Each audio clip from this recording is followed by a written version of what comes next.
Raíza Minatel aqui. Esse é o nosso Chá Comigo, que eu leio para você. Vamos juntos, se tiver tranquila, faz um chazinho e vem curtir essa leitura maravilhosa junto comigo. Se tiver na correria, só dá o play e vai. Nós estamos no vídeo 39 do livro O que Sobra, do Príncipe Harry. O livro está na parte 2, são 3 partes, no capítulo 35. Isa não assistiu os outros, não tem problema, assiste esse, porque cada vídeo, cada leitura, cada trecho tem um aprendizado por si só. E depois, se fizer sentido para você, maratona os outros e assiste os anteriores, viu? Vamos junto! A disposição dos assentos acabou se tornando um problema menor. Dia após dia, o Apache parecia menos estranho. E em certos dias eu até me sentia bem. Aprendi a ficar sozinho dentro da cabine, a pensar sozinho, a funcionar sozinho. Essa parte para mim é muito relevante, gente, porque só um temperamento introvertido, a essa altura da vida, é que vai aprender a ficar sozinho, pensar sozinho, funcionar sozinho, sem precisar de alguém para dar o comando, para ele se sentir seguro para agir, não é? Aprendi a ficar sozinho dentro da cabine, a pensar sozinho, a funcionar sozinho. Olha como algumas dinâmicas, né? Com um temperamento talvez da tristeza e que se cria uma codependência de ter sempre alguém dando as ordens, dando a segurança, dando o comando, sabe? Então ele agora aprendeu sozinho. Aprendi a me comunicar com aquela fera grande, veloz, terrível e linda, a falar sua língua, a ouvir quando ela falava. Aprendi a executar habilmente um conjunto de manobras com as mãos, enquanto fazia outras com os pés. Aprendi a apreciar o quanto aquela máquina era milagrosa, inimaginavelmente pesada, mas capaz de operar com a flexibilidade de um bailarino.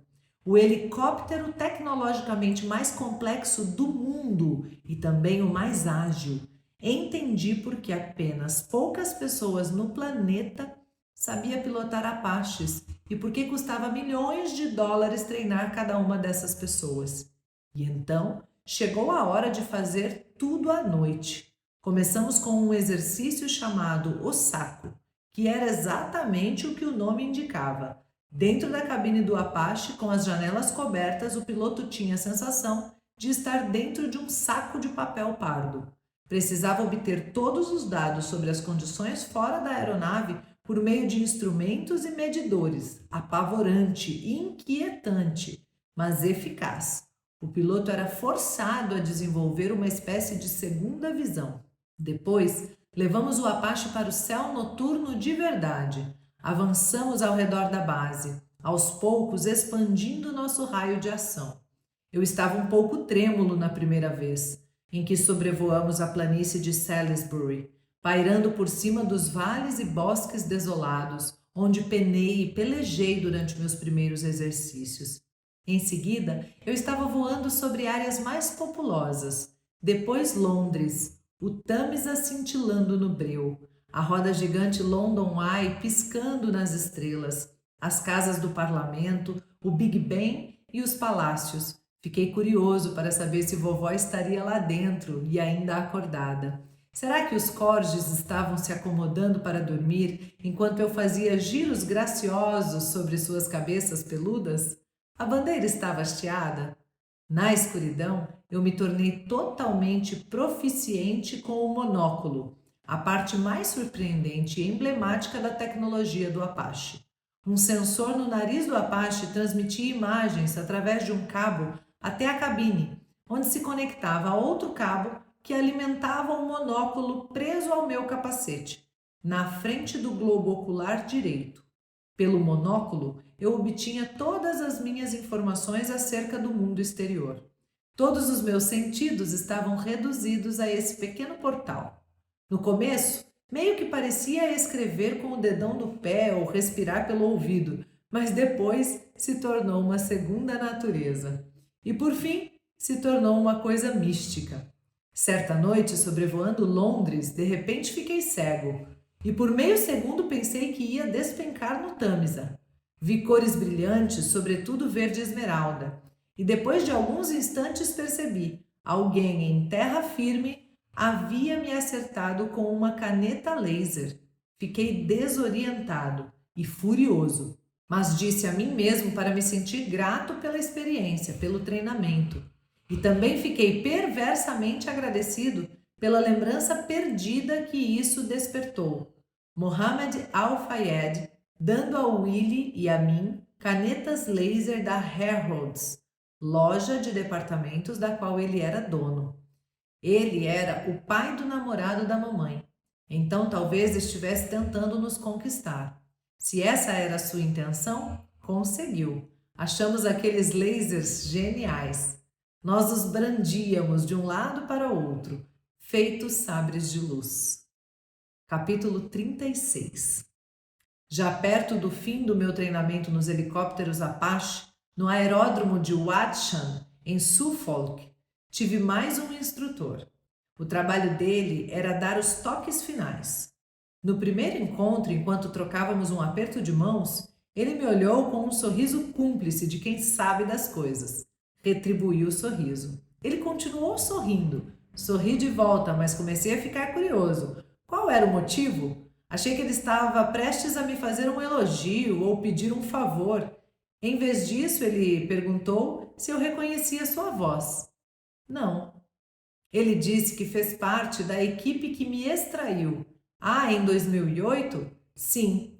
Conversamos brevemente pelo rádio naquela noite, eu lembrei. Eu me lembro do quanto você estava chateado. Sim. Dava para ouvir na sua voz. Sim, fiquei arrasado. Ele abriu um sorriso mais largo. E agora, olha só para você. Capítulo 37. Em poucos dias, eu completaria 25 anos. E parecia mais do que apenas mais um aniversário. Amigos me disseram que essa idade era o divisor de águas, o momento em que muitos rapazes e moças chegam a uma bifurcação em seu caminho pessoal. Aos 25, a pessoa dá um passo concreto para frente, ou então começa a escorregar para trás. Eu estava pronto para seguir em frente, de muitas maneiras. Sentia que durante anos andara marcando bobeira. E recordei que isso era uma coisa de família, que a idade de 25 anos era um marco importante para muitos de nós. A vovó, para citar um exemplo, aos 25 ela se tornou a 61ª monarca da história da Inglaterra. Então decidi marcar esse meu importante aniversário com uma viagem. Botsuana, mais uma vez. A turma toda estava lá. Entre fatias de bolo e coquetéis, disseram que eu parecia diferente, de novo. Depois da minha primeira missão de combate, eu parecera mais velho, mais duro. Mas agora, diziam, eu parecia mais pé no chão. Estranho, pensei. De tanto ficar no céu por causa dos treinamentos de voo, eu me tornei mais pé no chão? Ninguém me fez mais elogios ou deu mais demonstrações de carinho do que Tige e Mike. Certo dia, no entanto, já tarde da noite, Mike sentou comigo para uma conversa séria. A mesa da cozinha falou longamente sobre minha relação com a África. Chegou a hora, ele disse, de essa relação mudar. Até então, da minha parte, era só pegar, pegar, pegar, uma dinâmica bastante típica para os britânicos na África. Mas agora, eu precisava retribuir. Durante anos, ouvi Mike, Tige e outros lamentarem as crises que o lugar enfrentava. Mudanças climáticas, caça ilegal, secas, incêndios.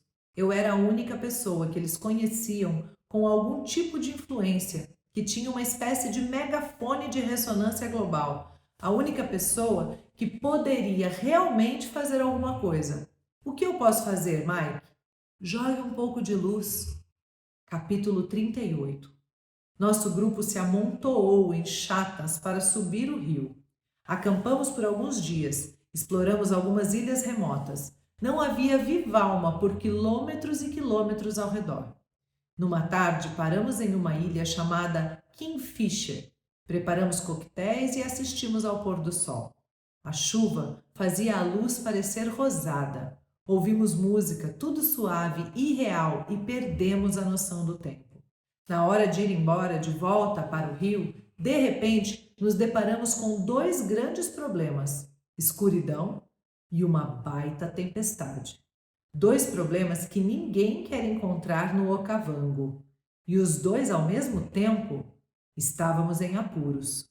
Aí veio a ventania. No breu, no turbilhão, era impossível navegar pelo rio. A água se erguia, furiosa, e caía com força. Além disso, o piloto do nosso barco estava bêbado. Estávamos batendo nos bancos de areia. Pensei, hoje pode ser o nosso fim neste rio. Aos berros anunciei que ia assumir o leme. Eu me lembro dos relâmpagos brilhantes, dos estrondos sísmicos, de trovões. Éramos 12 em 2 barcos e ninguém dizia uma palavra. Até mesmo os que tinham mais experiência na África se sentiam tensos, embora tentássemos fingir que estávamos no controle. Prova disso é que deixamos a música rolando em alto e bom som. De repente, o rio se estreitou. Em seguida, fez uma curva brusca. Estávamos desesperados para voltar, mas tínhamos que ter paciência, obedecer ao rio, ir para onde ele nos levasse. Nesse exato instante, um imenso clarão. Tudo se iluminou como se fosse meio-dia por cerca de 2 segundos. Tempo suficiente para vermos bem diante de nós, no meio do rio, uma manada de enormes elefantes. No átimo de claridade intensa, troquei um olhar com um deles. Vi suas presas brancas como a neve se erguerem. Vi cada ruga e fissura em sua pele escura e molhada, a dura linha da água acima de seus ombros. Vi suas gigantescas orelhas em formas de asas de anjo. Alguém sussurrou: "Puta merda!" Alguém desligou a música. Ambos os pilotos desligaram os motores. Em silêncio total, flutuamos no rio cheio, esperando o próximo relâmpago. Veio a descarga de luz e lá estavam elas de novo, aquelas criaturas majestosas. Dessa vez, quando encarei o elefante mais próximo de mim, quando fitei profundamente seu globo ocular, quando ele cravou o olhar no meu, pensei no olho que tudo vê do Apache, e pensei no diamante Koh-i-Noor, e pensei na lente de uma câmera, convexa e vítrea como o olho do elefante. Exceto que toda lente de câmera sempre me deixava nervoso, ao passo que aquele olho me fez sentir seguro. O olho do elefante não estava me julgando, não estava tirando nada de mim, apenas estava lá. Quando muito, o olho estava ligeiramente lacrimejante. Isso seria possível? Os elefantes são conhecidos por chorar. Eles realizam funerais para entes queridos e, quando encontram um elefante desconhecido morto no mato, param e prestam suas condolências. Nossos barcos estavam se intrometendo em alguma dessas cerimônias? Ou algum tipo de reunião? Ou talvez tivéssemos interrompido algum tipo de ensaio? Da antiguidade vem a história do elefante que foi observado praticando secretamente complicados passos de dança que ele precisaria realizar em um desfile vindouro. A tempestade estava recrudescendo. Tínhamos que ir embora. Religamos os motores dos barcos e partimos. Adeus, sussurramos para os elefantes. Entrei no meio da correnteza, acendi um cigarro. Pedi à minha memória para guardar esse encontro, esse momento irreal em que a linha entre mim e o mundo externo ficou borrada ou desapareceu por completo. Durante meio segundo, tudo se tornou uma coisa só. Tudo fez sentido. Tente se lembrar, eu disse, da sensação de estar tão perto da verdade verdadeira, que a vida não é de todo boa, mas também não é de todo má. Tente se lembrar de como foi, finalmente, entender o que Mike estava tentando dizer. Jogue um pouco de luz. Que encontro profundo, gente! Eu que sou apaixonada por elefantes, você pode imaginar o que é, na minha cabeça, né, essa descrição, essa narrativa que ele faz desse encontro? Eu não sei explicar porquê, mas eu acho o elefante um bicho mágico, um bicho muito conectado com o sagrado, com a vida. Talvez um dia eu encontre a explicação para isso, também nunca fui estudar. Só sei que eu gosto dos elefantes desde sempre e nem sei tanto porquê.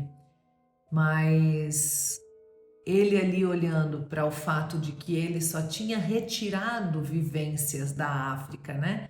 E nunca tinha retribuído, nunca tinha entregue, é algo também que para mim fica como lição desse trecho. Às vezes a gente está numa relação, nesse caso ele está falando de um lugar, né? Mas às vezes a gente está numa relação que a gente mais tira do que dá, mais quer respostas, mais quer entregas do que fornece, sabe? E às vezes a gente precisa ser humilde para reconhecer isso e perceber quando é o momento de dar, de retribuir. Veja aí na sua vida onde isso pode fazer sentido, viu? Gratidão sem limites por estar aqui. Deixa o seu comentário, seu curtir e se inscreva no canal, porque aqui, chá comigo, que eu leio para você. Um beijo enorme. Até a próxima. Tchau.